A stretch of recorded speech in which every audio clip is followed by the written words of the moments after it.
Greetings, and I'd like to welcome you to Chapter 12 of the book The Grand Design Exposed by John Daniel, which is called The Perpetrators and Evolution of the Great French Revolution. And hopefully you've been following along in the playlist of the book reading that we've been doing, because we are going to dive right into this chapter. Starting off with the first section. The Second Great Freemasonic Convention produced French Revolution.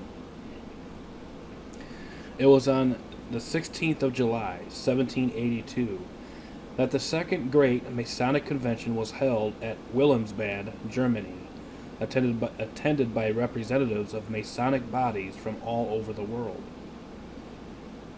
Now that the American Revolution was behind them, and Freemasonry had gathered sufficient strength, the concealed superiors, quote-unquote, attempted to unite them all under one supreme sway, namely that of Illuminism. This second convention effectively produced the French Revolution. The Freemasonic purpose for the American Revolution was to establish a republic that would guarantee the equalization of all religions. In the next stage, using the French Revolution, under the pretense of equalization of all peoples, or, as was implied, the quote-unquote sovereignty of the people, through them, the divine right of the monarchy was to be toppled and abolished. It was graphically accomplished with lobbing off the heads of both the French king and his queen. It is also well established that French Freemasonry was strongly represented at the Wilhelmsbad Convention. Just how many Frenchmen there who actually became Illuminized is something we shall never know. Certainly it is not the intentions of this benevolent society to reveal their innermost secrets to us. And when considering that much has been written about the history and grisly scenes of the French Revolution, that deliberately ignores the masterminding and involvement of Freemasonry and the Illuminati. This alone shows their awesome ability to carry out their sinister designs, then historically cover it up through censorship and silence. Yet through sketchy records, deliberate leaks, memoirs left behind, disgruntled members, and sometimes even nature will accidentally cooperate, such as the Illuminati courier being struck dead by a lightning bolt and his classified papers finding their way into government hands. All help to put together a fairly good picture. One such source comes from, you won't believe, a Jesuit himself, named Augustin Beruel, who supposedly, according to his story, fled France from the September massacres to England. In London, in 1797, he brought out a 4-volume exposition of the French Revolution and Jacobinism. Now, if we properly understand his motives and carefully weigh his devious intentions, which was to give a record of the events, while at the same time divert history from implicating the Jesuits, then perhaps his writings can be judged with some historical integrity. But when dealing with the darkest of all conspiracies, that hides behind master deceptions, outright lies, and complete contradictions, there will be things we will never know about. So whether we know all the who's, the whens, and wheres or not, it does not void the fact that every cause has its effects. The Jesuits energized the Illuminati cause, and certain Frenchmen who we know that were Illuminized produced its horrible effects. Freemasonry and Illuminati covers for Rome and her Jesuits. One of the most common tactics resorted to in order to cover up one's tracks in a crime is to scoff at the very idea that they were even involved. And in order to divert attention in another direction, It has been insistently proposed for us to believe, if we are so naive, that revolutions spring spontaneously, quote unquote, from embittered and oppressed peoples. It sounds good, almost convincing, but I dare say, try to start one on your own sometime. Societies have always been well governed by laws that respond quite promptly and most effectively to any uprising. Also, successful revolutions cost money, lots of money, to organize, gain sympathizers, and for weapons. Common people just do not have access to these means. Revolutions, then, is a game of the rich, the super wealthy and powerful. Common people are nothing more than their puppets, dumb animals to be controlled, regulated, and herded into corrals. And to view the external mechanisms of the French Revolution only as an explosion of a suppressed people, as its perpetrators wish us to do, and not understand the inner workings of Freemasonry, the Illuminati, and Rome, is to form an utterly distorted and false picture. Something similar to watching an engine working on the outside without any knowledge that on the inside there are pistons, fuel, and that tiny spark that explodes everything into motion. Rome has very cleverly, masterly painted a picture of sweet innocence of having any involvement in the French Revolution.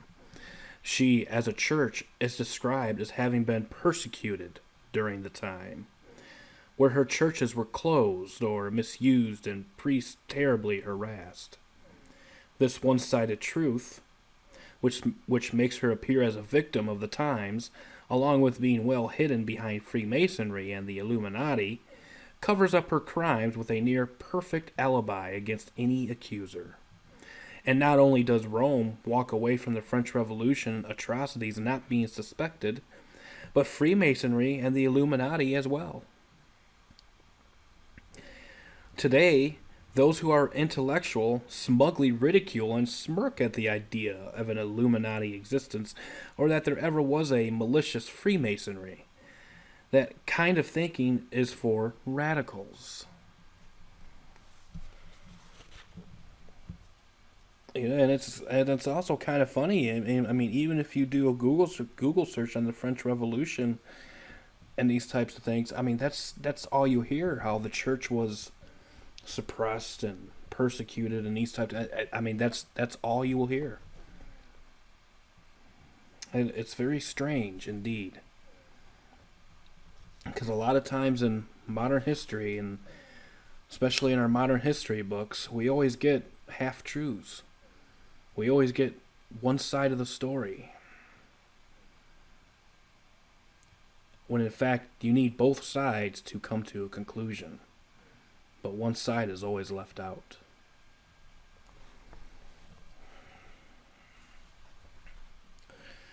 The state religion of France, without dispute, has always been the Roman Catholic Church. As such, the Roman Church strongly domineered the French government. It was her divine right. Indeed, during the years which King Louis XVI reigned, nearly all of the 26 million who populated France were Catholic, from the king down to the lowest peasant. The church as an institution, being very powerful, not only influenced the policies of government, but nearly all schools were in the hands of the church. In addition, its own courts of law. It also controlled most sources of information, since it had taken upon itself the responsibilities of censorship. For those who could not read, the clergy were the means by which government decrees and intentions became known, and by which the liberal ideas and trend of the philosophies also became known.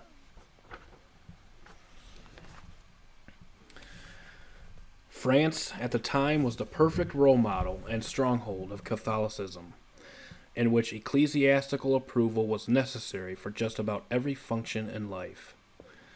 To court the idea that the French clergy leadership was not active in guiding France into its impending Great Revolution would be absurd.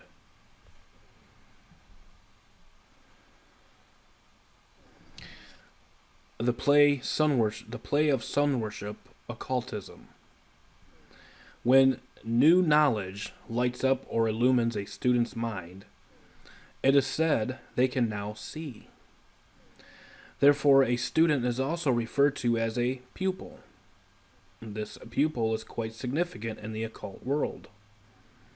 The sun, the great light and illuminator of the world, also became representative of Horus, Osiris, resurrected, the great god of the Egyptians.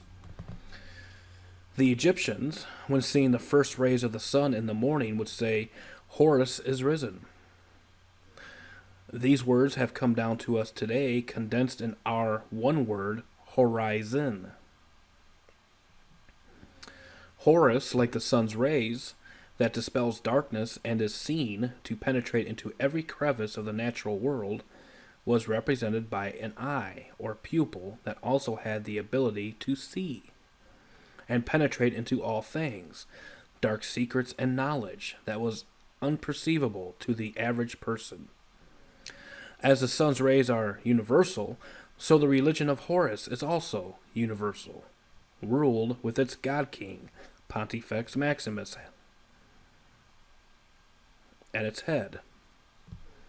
And as each that are initiated and illumined into the brotherhood, they become a pupil or an eye for the brotherhood.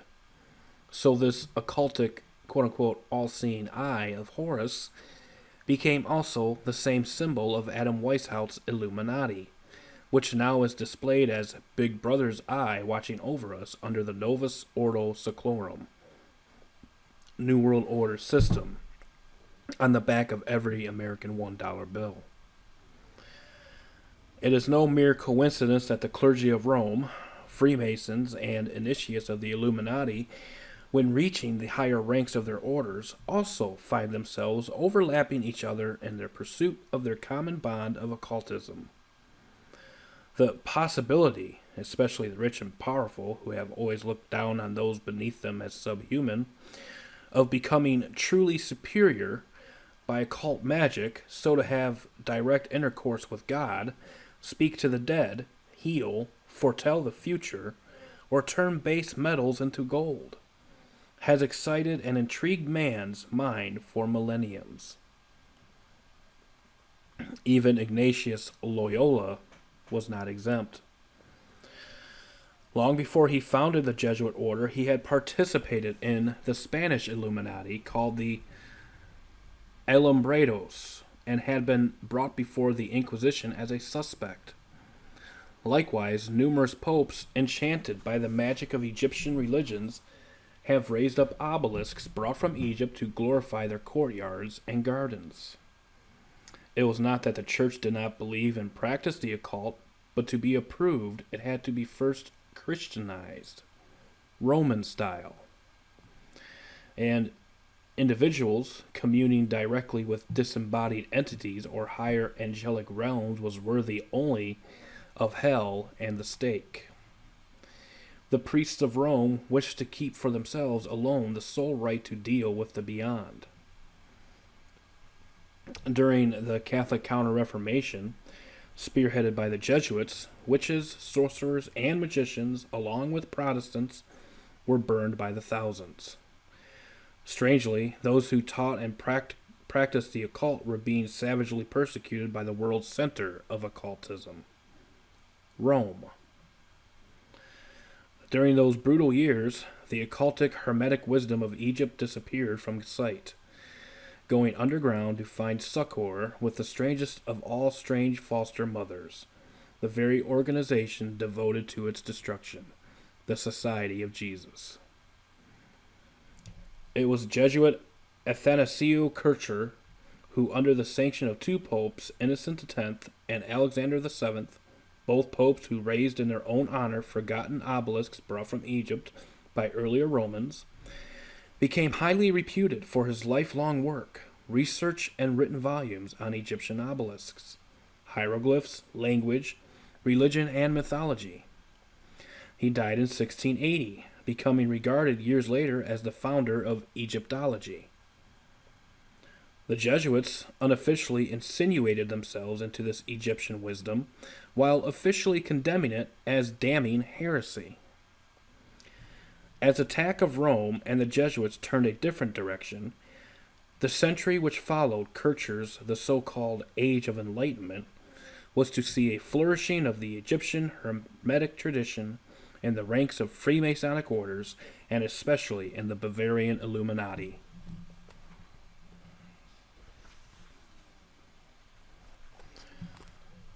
The role of the great magicians, Comte de Saint-Germain. Official history has never disputed the part played by magicians during those years before the French Revolution. They quite adequately contributed to all the hype, agitation, and fervor of the time.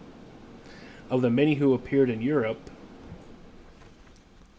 two of the most mysterious, Comte de Saint-Germain and Count Alessandro Cagliostro, seemed to move in the twilight between history and legend. Widely known for their psychic powers, they awed and mystified those who met their acquaintance. To add to their mysteriousness, they seemed to be without means of support, yet were free with their money and also gave generously to those in need. Both being aristocrats and high-ranking Freemasons, they were perfectly comfortable in king's courts or any other circle of society where aristocrats gathered. Their records become important to us when we consider their wide occultic and Freemasonic associations that greatly influenced those in top levels of government and the clergy of France.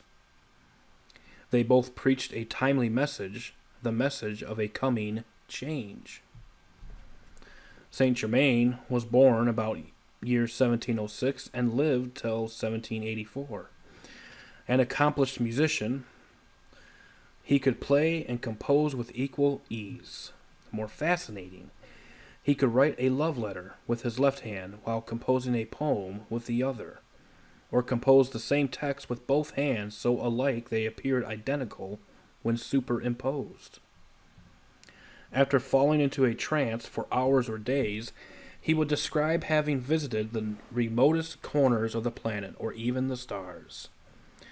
He described his past lives and recounted historical events as if eyewitnessed. He was said to have discovered the elixir of life, and his rejuvenating pomades were much in demand by the ladies. He also had a deep understanding of reincarnation, hypnosis, pharmacology, clairvoyance, levitation, and the tantric arts. He was as great an alchemist as chemist, and a series of impressive laboratories were placed at his disposal by the aristocracy and royalty of Europe. A personal counselor to kings and princes of particular interest, he was close advisor of Prussia's King Frederick II the Great. Saint Germain served as intermediary between prime ministers in England, France, Austria, Prussia, and Russia. His adventures took him to Russia to help Catherine II seize the throne from her impotent husband, Paul III, and to Charles of Hesse, son-in-law of King of Denmark, who became a student of alchemy and the magic of evoking spirits, and Saint Germain's truest friend and admirer.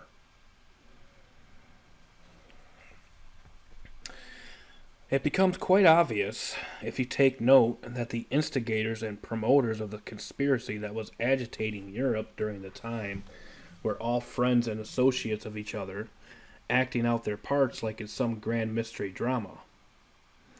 The Jesuits, Jacobites, philosophers, Roman clergy, Freemasons, magicians, the Illuminati, and Jacobins all performed marvelously to the direction of Rome. In other words, birds of the same feather flock together. Saint Germain, the great magician, was advisor to Frederick the Great, and was also an active Jacobite. Interestingly, in 1745, we find him in London. confined to the Tower, suspected of being on a spying mission for the King of France, Louis XIV, who had mounted a fleet to help the Pretender. Remember him?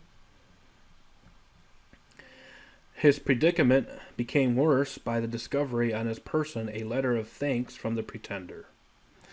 But after the invasion failed, he was released and allowed to leave England, presumably thanks to his connections in the British aristocracy and Freemasonry. Another bit of information that will illustrate dramatically just how far the French Revolution plot had advanced among Freemasons by the year 1758, over 30 years before it actually erupted, was an incident that occurred during that year. Saint Germain, being invited to dine with French King Louis XV, fascinated the king with his ability to eliminate flaws from germs, rendering them more valuable, or to conjure visions of the future. However, he frightened the king with a vision of his grandson, Louis XVI, decapitated, admonishing the monarch that reform was essential, not only in the church, but his government, if he wished to avoid revolution, urging him to move toward a constitutional monarchy such as in England.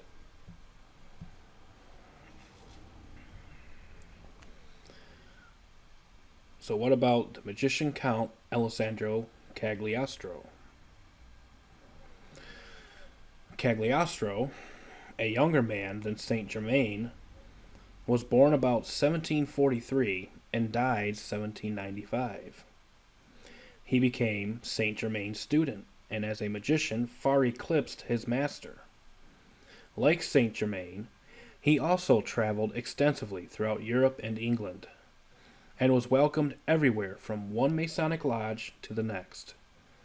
Always traveling with his stunningly beautiful wife, where in Prussia they were cordially received by King Frederick the Great, entering into a city, and as news spread that the great miracle healer had taken a house in town, rich and poor flocked to his door, on crutches, on stretchers, in every state of disease.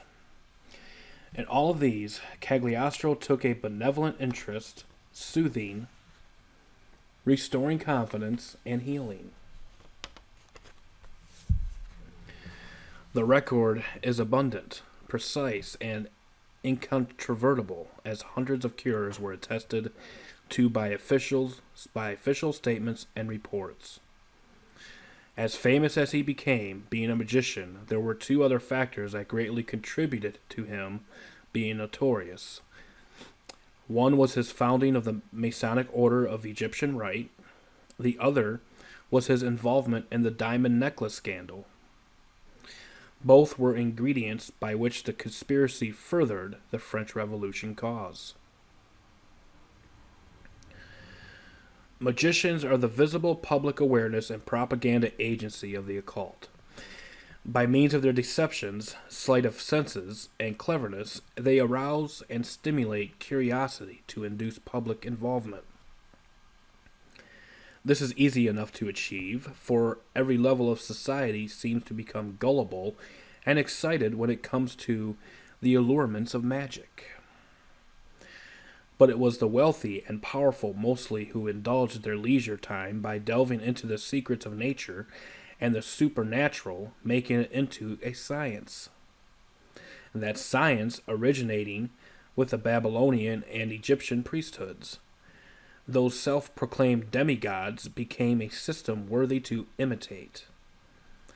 Unraveling and unlocking the mysteries of the invisible world of nature to produce material technologies that benefit and marvel mankind becomes a powerful credibility tool to also convince mankind of their spiritual abilities.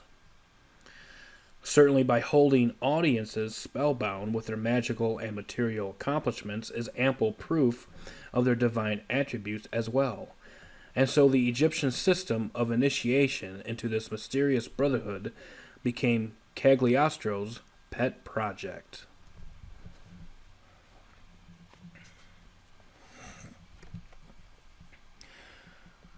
That all the heads of the conspiracy were working together, there is no doubt. Cagliostro, Saint Germain, Frederick the Great, Adam Weishaupt, and many others, always in touch one with another, and each serving in the capacity that best suited his talents. Cagliostro the magician was encouraged, or probably directed, to bring to Masonry the esoteric principles of ancient Egypt with a purified and regenerated ritual. For this, Cagliostro began to formulate his new Egyptian rite of Masonry based on the ancient Hermetic wisdom, as well as on the later Alexandrian rites of Memphis. We find Cagliostro making his rounds, first in a castle in Holstein placed at Saint Germain's disposal by Prince Charles of Hesse, to Berlin, then to Leipzig. In Leipzig, at the Lodge of Minerva of the Three Palms, Cagliostro learned from Dom Perpetrators, a Catholic Benedictine alchemist who had developed a hermetic rite of perfection to convoke the entities that revolve in heaven.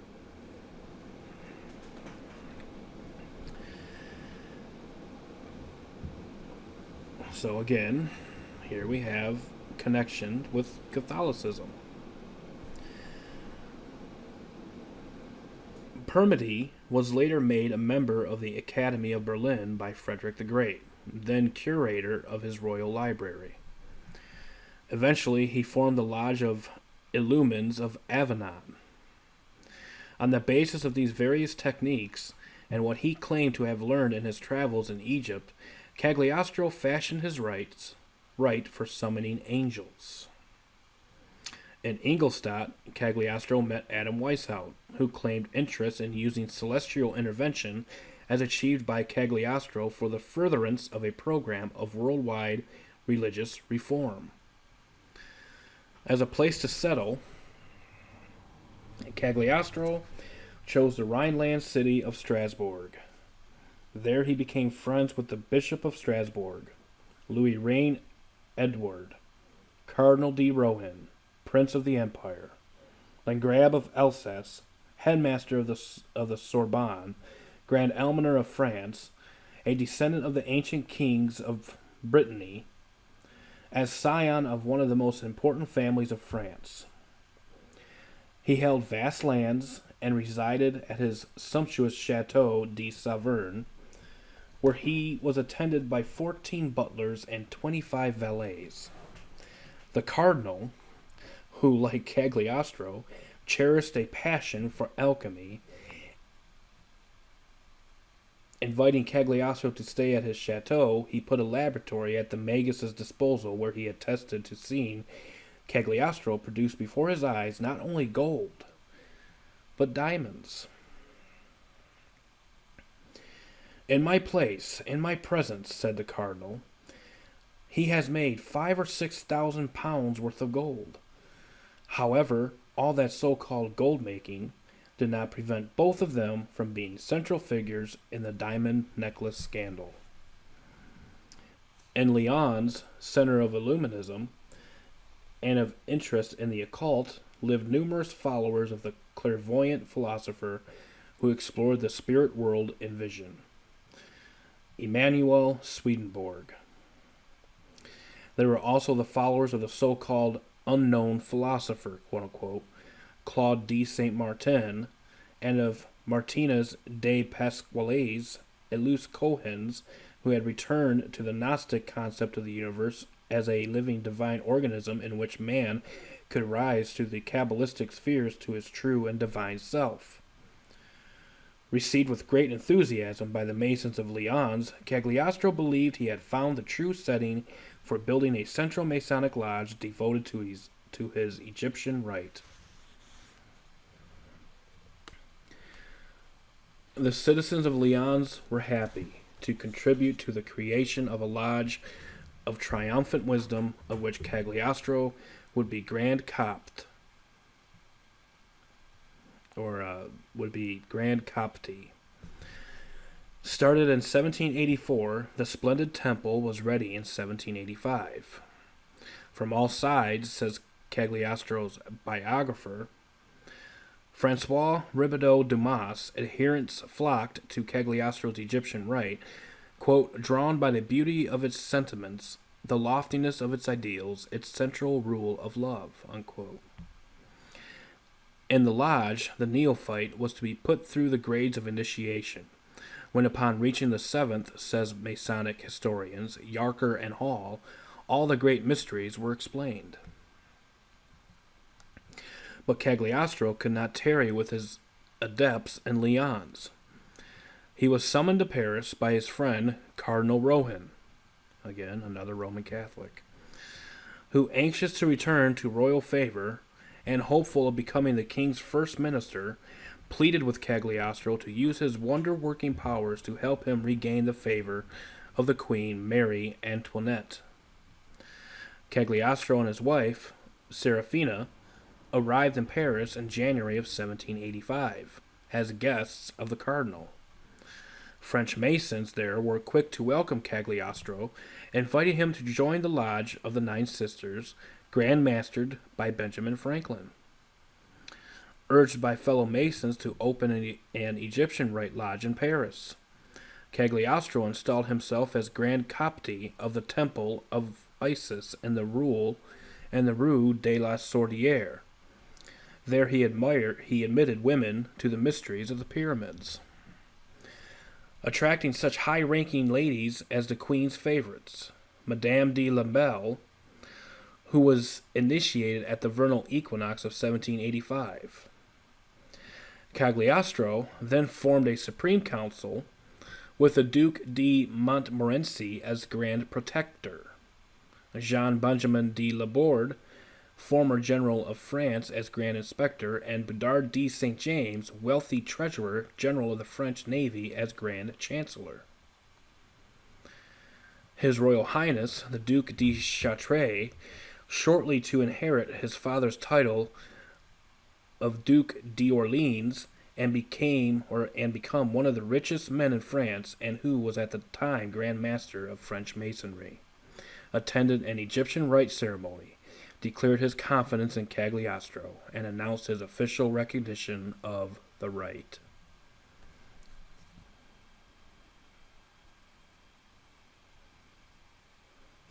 Another Grand Seigneur with equally liberal tendencies, fresh from aiding the Americans in forming a republic, also joined Cagliostro's Egyptian rite and proclaimed his absolute confidence in the powers of its Grand Copte. Marie Joseph Paul Ives Roch Gilbert Moutier, Marquis de Lafayette. Of all the prestigious names listed as being actively involved in occultic Freemasonry, and the goal it was rushing its members toward, only through censoring history does the general public lose sight of the true conspirators. Certainly, these things were not done in a closet. Cagliostro confidently estimated the followers of his own rite to amount to 1 million members.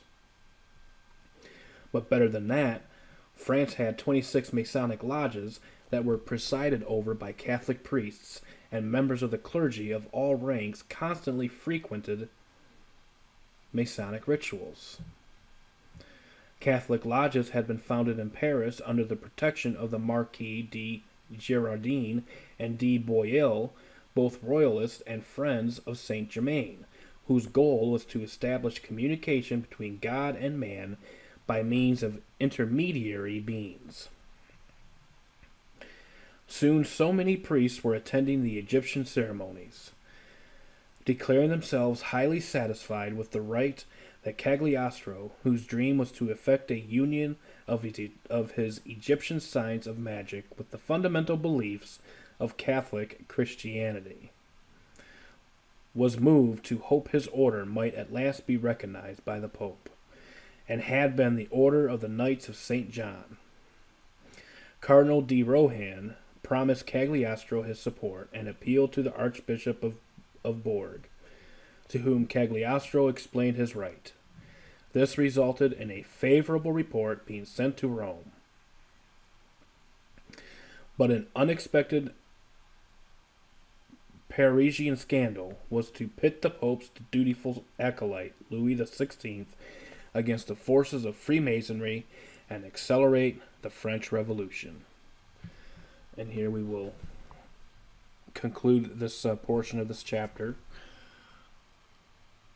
the perpetrators and evolution of the Great French Revolution. And we will pick up on the next reading in the next section called Cagliostro, Cardinal de Rohan, and the Diamond Necklace Scandal. So, quite a lot more to get through within this chapter. This is a big one. And until we convene again, thank you for listening. Truth be told, truth be known. Stay safe. God bless. And we will see you next time.